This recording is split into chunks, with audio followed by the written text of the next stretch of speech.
الله الرحمن الرحيم. اللهم صل على محمد وآل محمد.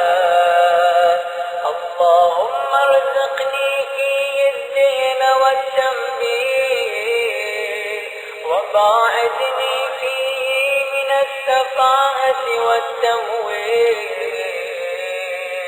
واجعل لي نصيبا من كل خير تنزله فيه بجودك يا أجود الأجودين.